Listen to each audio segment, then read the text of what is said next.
Hi there. So I've been starting off my videos lately with a clip from Jimmy Cliff and Bruce Springsteen playing together in Austin, Texas, playing Jimmy Cliff's rather iconic song, The Harder They Fall. Now, for those of you, I understand. Some of you, it's not quite your type of music. I get it. I've tried to kind of dim it down a little bit just so that, I mean, it's because it's a live recording of it. And that's what allows me to be able to use it because it's not copyrighted as it's a live performance. But I do really urge you to listen to the words because that's really, although I love the song, the real reason that I have been playing it in the introduction is because there are not two people who I think it applies to more than Harry and Megsy. Because the harder they come, the harder they fall, one and all. And it seems that this Sentabale thing is a little bit deeper and there's a whole lot of Megsy thrown in. I'm sure that's going to be a real shock to everybody. But I want to thank my source that shared this with me. And she shared this information. I don't think I'm allowed to say her name. If I'm wrong, she can correct me in the comments and I will gladly give her personal credit. But note, this is also the person that shared with me information about the Markle Foundation, and she was pretty on target about that. And once she gave me that hint, I naturally did a little bit of my own research and found something quite interesting about all that's going on with Sentabale. And yes, Megsy and her typical failures are included in this whole scandal. Now, before we get into some of the bigger issues, this was something that I was already looking at. As I said, I wasn't going to be distracted by Meghan's as ever. I wanted to make sure that we kept the issues that are going on in Sentabale in the forefront. And so I was already looking into seeing what they were up to recently. That's what I kind of, was looking at casually throughout the weekend.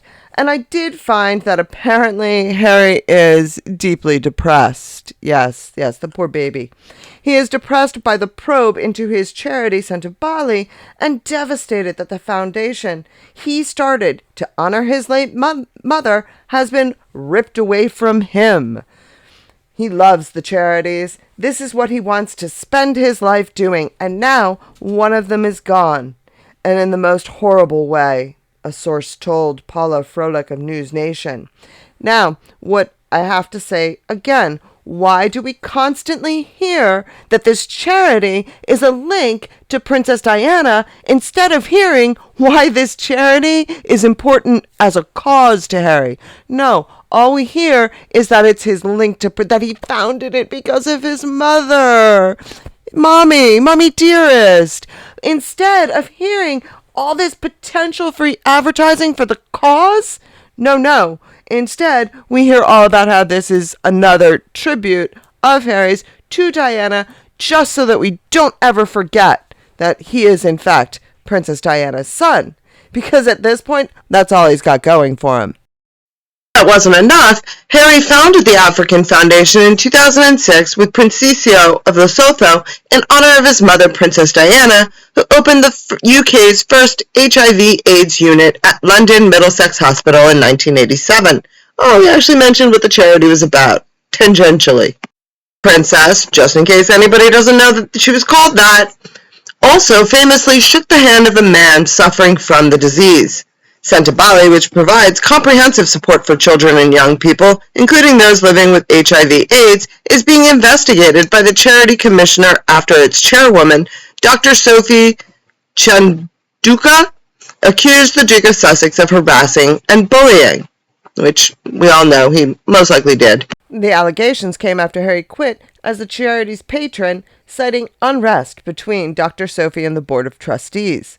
With heavy hearts, we have resigned from our roles as patrons of the organization until further notice in support of and solidarity with the Board of Trustees, who have had to do the same, Harry and Sisio said in a statement. It is devastating that the relationship between the charity's trustees and the chair of the board broke down beyond repair, creating an untenable situation. Yeah, I'm sure Harry is devastated. Harry's devastated that he's about to get exposed and that he's running out of places to hide. There was reportedly friction between Dr. Sophie and Meghan Markle at a Sentabale charity polo match in Miami last April after the Duchess showed up unannounced and asked Dr. Sophie to move during the trophy ceremony. Now, this is a narrative that I am not on board with, and we all know where it started and who first said, no, this is about retaliation, deserved retaliation for Meghan Markle's evil behavior. Yeah, but no. This is a deeply ingrained problem that Harry caused. This is not about Meghan. Granted, the situation with the trophy and the bad press and all that, I am sure it didn't help. But that was not the cause of the problems between Dr. Sophie and Sentabale. That led to Harry allegedly sending an unpleasant and imperious message to Dr. Sophie, according to the Telegraph. Prince Harry's camp declined to comment. Yeah, I don't remember Dr. Sophie saying that there was anything wrong with the way that Harry asked. What she said was it was not in anybody's best interest for her to make any sort of a statement. It would not be in Meghan's best interest because she felt people would, rightly, assume that she had been asked to make the statement, and that would reflect poorly on Meghan. Additionally, she said that she did not want Sentabale to become a part of the Sussex PR machine. Rightly so. I don't remember her saying that there was anything unpleasant or imperious about Harry asking. She just felt it was not a good decision for them to do it. I don't remember her criticizing it. Maybe I missed that part. We'll give that article credit, though, because at least it did mention the purpose of the charity, and thank goodness, it's about time. Every single one of these articles should be giving press and PR and information about that charity. That's what the hubbub should be about. Harry should be upset that he is losing a connection to a charity that was near and dear to his heart because of the cause, not because it was connected to his mother. But it's like Dr. Sophie said, Harry hadn't even been to Africa in 5 years. So it's not like this has meaning to him. But, as I said, I then got a message about something that I did not know. Now, admittedly, I'm a little bit later to the Megxit bandwagon, but I did go back and do some research and found that apparently this is not the first time that there's been issues with Harry and Sentabale, and apparently it all goes back to Harry and Megxit doing something shady. I know that's such a shock, right? Now, once I got this lead and I started doing the research, I found that this is something that they are discussing on St. Meghan Markle. And if you don't know what St. Meghan Markle is, it's a Reddit thread. Go there, check it out. It's awesome. I can't comment on it anymore. It's a long story. It has to do with me losing my password to the only account that I had on Reddit that had any karma. So I didn't have, and then ended up getting locked out of all my accounts. Not for anything I did. I just lost all my passwords. I'm not very good with that. But I did go over, I can lurk and I can see what they're doing in there. And I did see that they are talking about it. And they started talking about this. This was Polly Golightly that brought this up. Markles had tried and failed to trademark Sentabale for commercial use outside of the charitable entity. Shocker, right? This included areas such as mental health services and corporate talks. Not surprisingly, they failed because they are completely clueless when it comes to trademarking. This, however, something that they do with their other endeavors to create a halo effect. So when people hear Archewell, they often associate it with the charitable arm of the company and not with the many profit entities that they have created with the same name. For example, Archewell Productions. This comes straight from our Saints' "I can't believe we're doing this for free" playbook. She doesn't do anything for free, and that includes any supposed charitable causes she's involved with. They love to muddy the water around everything they do. They want to be seen as saints who do things out of the goodness of their heart, but the reality is they're in it for the money. They want the Bezos lifestyle with the Mother Teresa glow. I'm not American from an outsider's point of view. If we can learn anything from this investigation into U.S. aid, it's that very wealthy people can take advantage of the system. They're able to set up charitable foundations, receive funds from the government, draw out expenses for themselves, or use their companies with a fraction of the funding reaching the people who need it. To make matters worse, there are people who are already paying as little tax as possible. Keep in mind that all of Archwell companies are set up in Delaware for this reason. And that's the thing. I have to say, if nothing else, those of us that follow Harry and Meghan, we saw all of what was coming out. I mean, the royal grift was so spot on. It was frightening. All that she was been saying for years about U.S. aid and these charitable foundations and what a scam they are. We all knew this before the rest of the country did because we'd been paying attention to Harry and Meghan. And they gave us this education in the fraud involved in the charity endeavors of the United States. Sentabale received over 50 million U.S. dollars for a project in Lesotho. That's more than $1 billion South African rand. And again, this is something that the Royal Grift and the Duchess of Sussex, they said this months ago. I remember tagging one of either the Royal Grifts or the Duchess of Sussex. I think it was both of their videos. I remember tagging it to Megyn Kelly when she said something about why is money going to Lesotho. And I remember tagging it to her, their videos saying, because of Prince Harry and Meghan Markle, hoping to get her attention to pay attention to what we've been seeing. Do you have any idea how far $1 billion rand would take you in Lesotho? I can't even imagine. I would love to know how much of that money actually benefited the people on the ground. Very little, I would guess. I feel that there is a very big can of worms that is yet to be fully opened. Yeah, because if I remember correctly, didn't Dr. Sophie talk about the donors that were lost? How come she didn't mention that, oh, lo and behold, they brought in $50 million from the U.S.? Why wasn't that a part of it? Why do I get the feeling that Dr. Sophie saw very little of that in the Sentabale funds? This goes more into her opinion, but I wanted to include it because she ends this great. I think it's all about controlling commercial rights, like the Colombia and Nigeria trip. They limited the media to the chosen scribe and owned all the video and photos taken so they could filter and sell the scrubbed versions of everything. It's all about control. She's controlling him by telling him how he has no control over his life and how he should take control. What she didn't know, care, or realize was the reason he didn't have control was because he was too childish, ignorant, and arrogant to have any. He'd bought numerous tales of disrepute down on his family before she rocked up and has spent the last 5 years achieving the direct opposite of what he thinks he is. He is mired in controversy and legal fees, and she's making jam and Insta posts. They wanted a parallel royal court when they couldn't even parallel park, which I thought was just a great way to end a great post. But this, of course, led me down a path to find out more, because apparently this all started a couple years ago when they did, in fact, attempt to trademark Sentabale. Have you ever in your life heard so much about trademarking? I mean, these people think that that's like the be all and end all. Oh, I'm going to trademark. Oh, I'm going to copyright. And they try and copyright words like royal. I mean, these aren't things that you can copyright. These aren't things you can trademark. These aren't things you can own.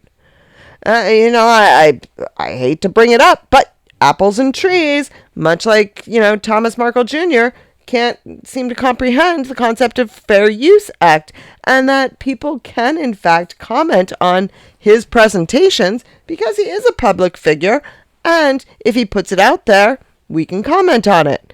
He, too, thinks that he should be able to copyright it. How come none of them are ever right? Now, this is an article from 2024, about a year ago. However, I do want to say that I actually heard that this is something that started much earlier in 2022. But let's look into this. Eden Confidential, obviously it's by Richard Eden for the Daily Mail. U.S. officials sink Prince Harry's vague plan to trademark Sentabale charity. So this was already, well established. This was happening already. My intelligence tells me that it was April 6, 2023 that Harry first applied to trademark Sentabale, the name. And it was never going to be for charitable. It was going to be for profit, which is the important thing, right? He wanted to use the charity's name for profit. These people are stunning to me. They are literally incapable of feeling any shame. But it was on March 22nd that Sentabale was, that's 2025, that Sentabale was officially registered as a trademark. And isn't it odd that Harry quit 3 days later? Don't you think? And he wanted Sophie out. He tried to trademark it. She wasn't going to let him do it. And so he wanted her out. And if he wasn't going to be able to get her out, he wanted nothing to do with the charity anymore. That's my impression.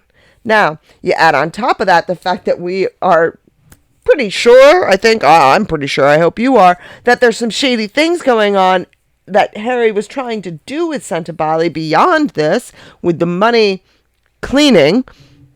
And you can see Harry tried to make his bid, tried to get control of it, failed, and got the heck out of Dodge when it wasn't going to be profitable to him. My supposition, this is my theory. Do your own research and form your own conclusions. But I think that the dates kind of say a lot. I assume that this photo was included in the article because it was, a bit more recent than it is now.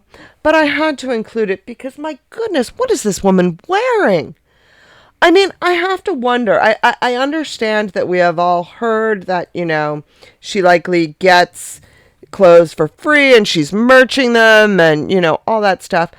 But don't these people see that their clothes don't fit her body type and it doesn't work to advertise them when you have a short-waisted woman wearing high-waisted pants? I mean, the designers that are offering these clothes to her, they don't seem to be very bright because they don't see that they fit poorly on her body. I just don't understand why the designers would be giving her clothes when in fact it really doesn't do them any good. But anyway, as the Duke of Sussex's relationship with his father, his brother, and indeed his country have remorselessly deteriorated, he's had the compensation that the charities he established have continued to flourish. But today, during a fleeting visit to London, when he'll give a reading at a St. Paul's Cathedral service celebrating the 10th anniversary of the Invictus Games, might he give a concerned backward glance to California? I ask because his other great charitable venture, Sentabale, founded in 2006 to benefit African orphans, has, I can disclose, fallen into trademark difficulties in the U.S., thwarting, for now at least, plans to expand its operations to America. Expanding it with U.S. aid. Perhaps inspired by the appetite of his wife, Meghan, for trademarking all manner of goods and services for her fledgling lifestyle business, American Riviera Orchard, Harry had hoped to secure a trademark for Sentabale in numerous categories.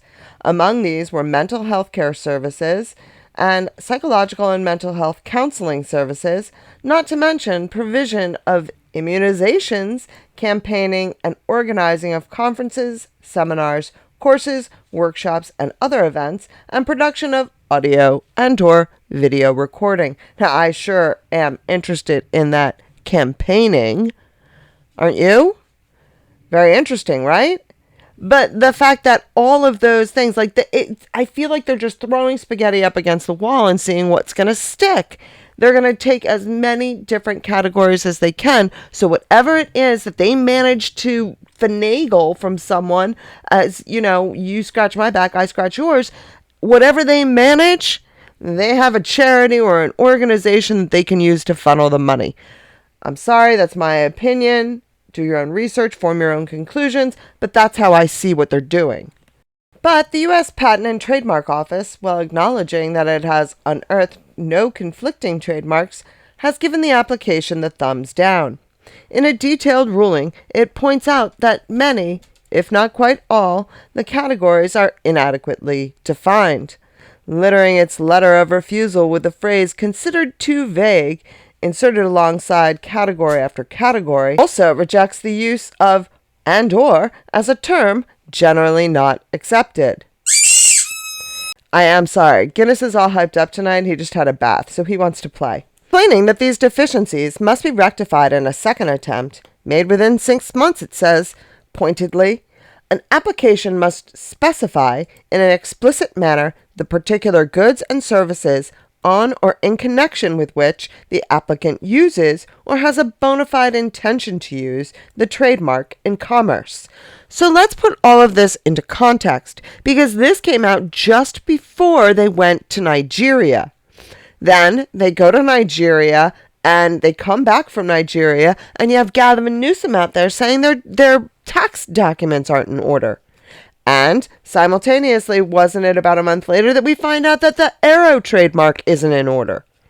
I mean, it seems that they were just, like I said, throwing spaghetti at the wall and hoping something stuck.